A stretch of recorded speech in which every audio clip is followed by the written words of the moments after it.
여러분 안녕하세요. 바이엠텍 김정근 대표입니다. 지난주는 어떻게 잘 지내셨는지 모르겠네요. 이번 주에는 우리가 이제 외국의 방부력 시험법은 어떠한 차이점과 공통점이 있을까 관련해 가지고 제가 잠깐 설명을 드리도록 하겠습니다.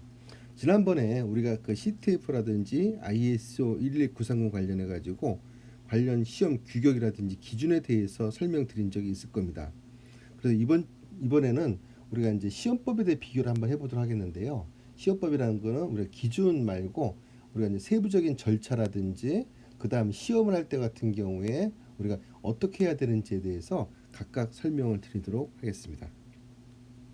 보시게 되면은 이제 비교가 나와 있죠. 그래서 기본적으로 우리가 이제 CTF 방식하고 ISO 11930에 대해서 우리가 비교를 한번 해봤습니다. 접종균지 보신다 그러면 우리 박테리아, 뭐 이스트, 펑기 같은 게 있고요. 근데 박테리아 같은 경우에 각 뭐 포도상궁이라든지 대장균, 녹농균, 이스트에 대해서는 칸디다 알비칸스, 아스퍼슬 브라실렌시스 이렇게 정해져 있죠. 그래서 우리가 균주 같은 경우에는 다 공통으로 쓰도록 이렇게 정해져 있습니다. 그래서 뭐 우리 ATCC라든지 KCTC에서 관련 균주 넘버를 찾아가지고 그거를 균 접종을 해서 사용하시면 됩니다. 그런데 여기 특이한 점 같은 경우 보긴다 그러면은 아스플러스 브라실렌시스 때 예전에 아스플러스 이거라고 했을 거예요. 근데 이제 균주명이 바뀌어가지고 이제 아스플러스 브라실렌시스로 되어 있는데 뭐 같은 종류입니다. 그냥 단순하게 균주명만 바뀌었다는 거 이걸 여러분들이 염두를 해두셨으면 좋겠습니다. 그 다음에 여기 이제 보시게 되면은 뭐 박테리아에 대해서 이제 우리가 그 배양하는 배지라든지 그 다음에 뭐 배양 조건에 있어 가지고 온도라든지 시간 같은 게 나와 있죠. 그래서 박테리아 같은 경우에 뭐 예를 들어 가지고 30에서 37도씨에서 18에서 48시간, ISO 같은 경우에는 18에서 24시간 정도 돼 있고 이스트 같은 경우에는 24에서 48시간인데 ISO 같은 경우는 18에 24시간 정도 되어 있습니다. 그 다음에 곰팡이에 대해서는 7에서 28일 정도 되어 있고요. 그 다음에 ISO 같은 경우에는 7일에서 11일 정도 되어 있습니다. 근데 여기서 여러분들이 좀 특이한 사항을 발견하신다 그러면은 ISO 같은 경우에는 우리가 배양하는 배지명이 정해져 있습니다. 박테리아는 TSA, 이스트는 SDA, 펑기는 PDA 정해져 있고 그 다음에 우리 이제 CTF 같은 경우에는 뭐 SDA라든지 그 다음에 우리가 이제 마이크로필브로스라든지 아가 이게 곰팡이에 대해서 그러니까는 우리가 이제 PDA도 쓸 수가 있고 그 다음에 우리가 이제 SDA도 쓸 수가 있고 이런 식으로 해가지고 병행해 쓸 수 있도록 이렇게 정해져 있습니다. 아무래도 그러니까 뭐 배지를 쓸 수 있는 호환폭이 좀 넓다 이렇게 볼 수가 있겠죠. 그리고 여기 보시게 되면 배양을 할 때 같은 경우에 브로스 배양 같은 거 나와 있겠죠. 브로스 같은 경우. 근데 우리가 브로스를 한다 그러면은 반드시 이거를 우리가 이제 원심 분리하도록 정해져 있습니다. 왜 원심 분리하냐 그러면은 기본적으로 여러분들이 뭐 브로스를 배양을 해가지고 그 다음에 이것을 제품에 접종하게 되면은 편하게 할 수는 있겠지만은 다시 한번 생각을 해보신다 그러면은 어떻겠습니까? 브로스의 영양 성분이 브로스의 영양 성분이 있죠. 성분이 제품에 들어가겠죠. 그런다 그러면은 시험 결과에 오류를 범할 수가 있다. 이렇게 우리가 이제 보시면 될 것 같습니다. 그래서 우리가 원심 분리하라. 그건 어떻게 해야 한다는 얘기냐 그러면은 예를 들어 가지고 브로스에다가 배양을 한 것을 가지고 원심 분리하면 어떻게 되겠습니까? 그러면은 이게 이제 상등액하고 균액하고 이게 분리가 되겠죠. 그럼 요 위에 있는 상등액을 버리고 여기에다가 다시 생리식염수 집어넣는 거죠. 생리식염수. 이걸 가지고 다시 볼텍싱을 해주는 거죠. 이렇게 다시 균형이 나오겠죠. 이걸 다시고 한 다음에 다시 또 원심분리를 해서 상등해가 균형을 하고 이걸 버리고 다시 또 이거를 볼텍싱하고 이런 식으로 해가지고 균핵을 만드시면 됩니다.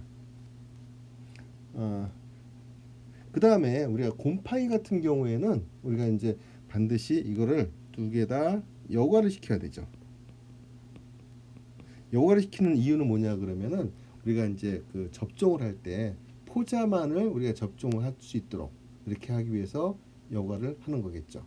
그래서 우리가 이제 여과를 하고 나서 예를 들어 가지고 IS 12939 같은 경우에는 다시 현미경을 보도록 되어 있고 여기서 미성숙 포자라든지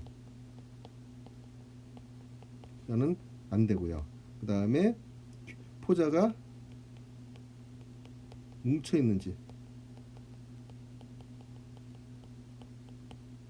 여부를 확인해야 됩니다. 그래서 우리가 균핵을 하나 만드는 데 같은 경우에도 우리가 이제 흔히들 편하게 하기 위해서 동결 건조균을 사용한다 이렇게 되어 있는데 이거 같은 경우에는 균의 활성도가 입증되지 않아서 실험의 오차를 초래할 수 있으니까요. 동결 건조균 같은 경우에는 배지라든지 다른 시험 조건의 품질 관리나 검증 응용으로 사용해 주시기 바랍니다. IS 규정을 보게 된다면 더 까다롭게 되어 있습니다. 3회 정도 계대배원하고요. 그 다음에 요걸 가지고 균핵을 만들고 균핵 같은 경우에는 우리가 브로스에서 만드는 경우도 있고 그 다음에 제가 말씀드렸다시피 이제 그 아가 플레이트 넣어 가지고 직접적으로 만들 수가 있습니다. 그 다음에 요 균핵 같은 경우를 세균 같은 경우에는 이스트에 대해서는 2시간 정도 이내 써야 되고 그 다음에 곰팡이 같은 경우에는 하루 안에 사용을 하셔야 됩니다. 우리가 다음엔 접종 수준에 대해서 말씀드리겠는데요. 접종 수준이라는 거는 균의 접종 농도를 얘기하는 거겠죠. 그래서 우리가 ISO라든지 CTF 같은 경우에 박테리아 같은 경우는 10의 6승 정도, 그다음 이스트 같은 경우에도 10의 5승 정도 되어 있고 곰팡이 같은 경우는 10의 5승 정도를 우리가 이제 접종하도록 되어 있습니다.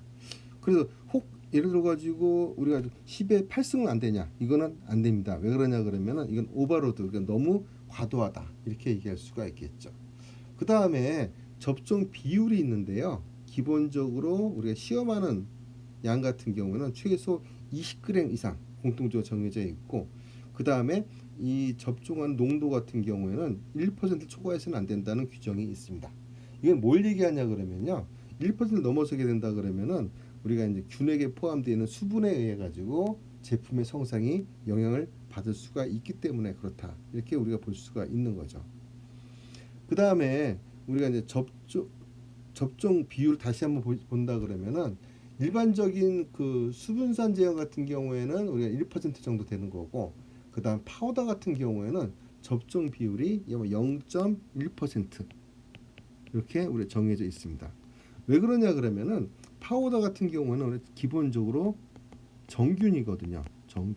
정균이기 때문에 우리가 접종하는 양을 적게 했을 때 같은 경우에 정균 여부를 발견하기가 더 쉽다. 그래가지고 우리가 이제 파우더 같은 경우에는 0.1% 정도 이렇게 하고 있습니다.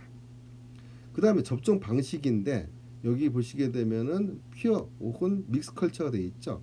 그래서 이건 어떤 걸 얘기하냐 그러면은 뭐 저기 그 단일균주라든지 혼합균주의 차이점이 있는데 요거는 다음 장에 설명을 드리도록 하겠습니다. 그 다음에 뭐 보관 조건 같은 게 뭐냐 그러면은 균을 접종했을 때에 그러니까 시료 있지 않습니까? 그래서 CTF 같은 경우에는 상온 보관이고요. ISO 11939 같은 경우는 22.5도 플러스 마이너스 2.5도 이렇게 정해져 있습니다. 그래서 이런 균 제품에 대한 보관 조건에 대해서도 여러분들이 반드시 지켜주셔야 될 것 같습니다. 그 다음에 우리가 이제 그 접종 균핵이 있어가지고 일반적인 그 제형 생리식염수를 사용해도 되는데 기본적으로 우리 포자 같은 경우 있지 않습니까? 포자액 같은 경우에는 폴리솔비트 80 솔루션에서 0.05에서 0.1% 쓰게 되는 것이 더 유리하다 이렇게 되어 있습니다. 이건 왜 그러냐 그러면요. 실험을 하시다 보게 되면은 포자액이 아마 유성적으로 해가지고 잘 그 분산이 잘 안 됩니다. 그래서 여기에다가 트윈 80 솔루션을 집어넣어 가지고 하신다 그러면은 분산이 잘 되고 혼합이 잘 된다. 이렇게 CTF에는 기록이 되어 있습니다. 여기 보시게 되면 혼합균주하고 그 다음에 우리가 이제 그 단일균주에 나와 있죠. 그래서 뭐 장점을 보게 된다 그러면은 기본적으로 봤을 때 같은 경우에 혼합균주의 장점 같은 경우에는 빠른 패스 or fail 디시전을 할 수가 있지만은 단점 같은 경우에는 시간이 많이 걸린다. 예를 들어 가지고 우리가 이제 그 믹스컬처 같은 경우에는 시료가 얼마 없겠죠. 근데 퓨어 같은 경우에는 각 균지별로 하다 보게 되면은 기본적으로 시료가 최소한 5개 정도는 돼야 된다. 이렇게 되기 때문에 시간이 많이 걸리고 실험에 의한 로드도 많이 걸릴 수가 있습니다. 하지만 우리가 이제 그 데이터를 보게 된다 그러면은 각 균지별로 특정한 데이터를 얻을 수가 있겠죠. 근데 우리가 이제 그 믹스컬처 같은 경우에는 균과 균 사이에 가지고 우리가 이제 안타고나이즘, 그러니까 균에 의해서 간섭 현상이 나타날 수가 있습니다. 기본적으로 우리가 방부력 실험이라는 건 뭐냐 그러면은 우리가 기본적으로 방부제에 의해서 사멸되는 비율을 구하게 되는 거죠. 그런데 예를 들어 가지고 균과 균 사이 간섭 현상이 나타나게 된다 그러면은 이게 방부제에 의해서 사멸될 수도 있겠지만은 균에 의해서 성장률이 늦추어지거나 아니면은 우리가 성장이 안 되는 경우가 생길 수가 있습니다. 그래서 CTF 같은 경우에는 만약에 이걸 쓴다 그러면은 그램 양성균은 양성균, 그램 음성균은 음성에서 발효균, 비발효균, 그 다음에 이스트, 그 다음에 몰드로 해가지고 구분해서 이거를 하라 이렇게 우리가 하라고 정해져 있습니다. 방부력 시험법에도 비교를 해보게 된다 그러면요. 여기도 마찬가지입니다. IS 193 같은 경우는 우건 LT100 리퀴드 브로스로 사용하라 정해져 있고요. 배지 같은 경우는 TSA, 그 다음에 칸디다 알비칸지는 SDA, 아스퍼러스 브라실렌시스는 PDA로 정해져 있습니다. CTF 같은 경우에는 이게 선택의 폭이 넓기 때문에 여러분들이 이걸 보시면서 우리가 그 실험을 하시면 될 것 같습니다. 이번에는 여기까지 하고 다음에 또 뵙도록 하겠습니다. 여러분들 감사합니다.